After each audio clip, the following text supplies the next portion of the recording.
So, we've examined our topic. We've looked at our hooker. We provided some excellent support for our hooker, and we have fiddled and played with our thesis statement. Now it's time to put those three components together to come up with our own introductory paragraph. So, let's look at one. Have you ever laughed so hard you wet your pants? Wet pants, some say, are one sign of an amazing comedian. Growing up, I loved watching such comedic legends as Richard Pryor, Bill Cosby, or Eddie Murphy.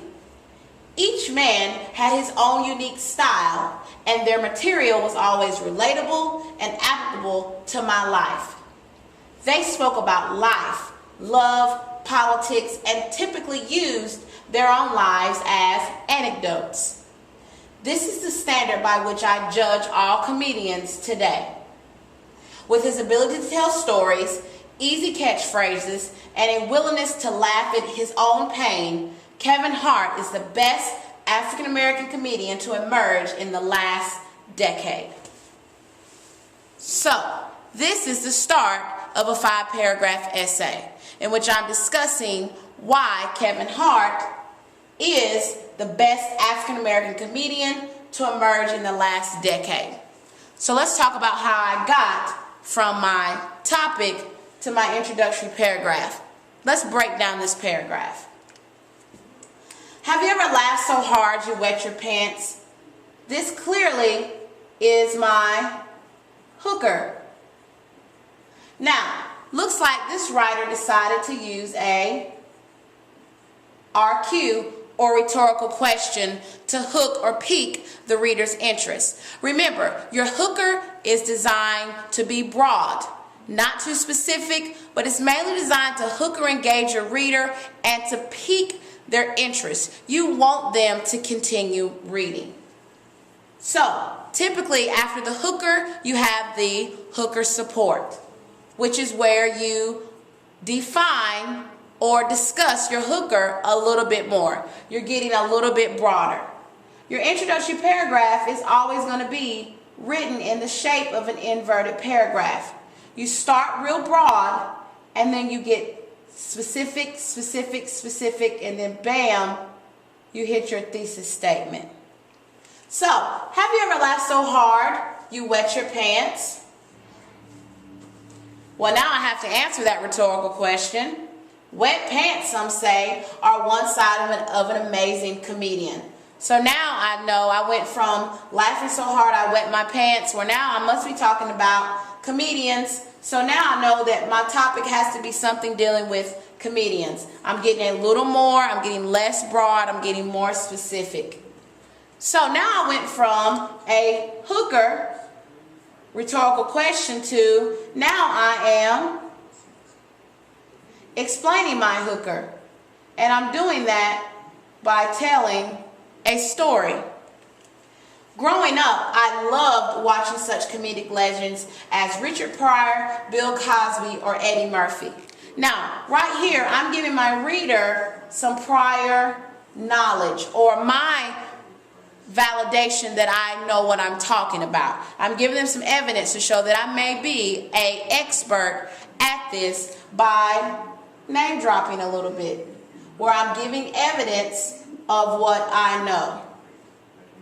So now, I loved watching such comedic legends. Now, so because I didn't want my introductory paragraph to be babbling and full of fluffy academic jargon, I decided to use just a simple, common word such as loved. I could have used words like adulation or words or higher level vocabulary words, but because I have to remember my audience, I chose the basic word loved. I loved watching such comedic legends as Richard Pryor, Bill Cosby, or Eddie Murphy. Now, I say that, but now I have to talk about why I love them. I made a claim, now I have to support it. Each man had his own unique style, and their material was always relatable and applicable to my life. So I am basically setting up what my standards for a great comedian are. They have unique style, they're relatable, and they have material that is applicable to my life. So now I want to talk about them further. I want to give a little more detail because now I'm getting closer to what my claim is. They spoke about life, love, politics, and typically use their lives as anecdotes. Now, I put typically in red because typically is a word that you can sub out for other words. It's not something that's going to be deemed fluffy or full of academic jargon. It's okay. Anecdotes. That's a nice high-level vocabulary word that's not distracting my reader and it's not making my introductory paragraph feel stuffed. So, they spoke about life, love, politics, and typically use their own lives as anecdotes. This is the standard by which I judge all comedians today. So now I'm even more detailed. I'm telling you, the reader, how I judge comedians today. I'm saying they have to be relatable, they have to be applicable to my life, and they have to have a unique style. That's the standard by which I judge all comedians today. So even before my thesis statement, I'm eliminating comedians. Remember, your thesis statement has to be something that's accurate, straightforward, and something that is valid and can be proven. So now let's go to the thesis statement.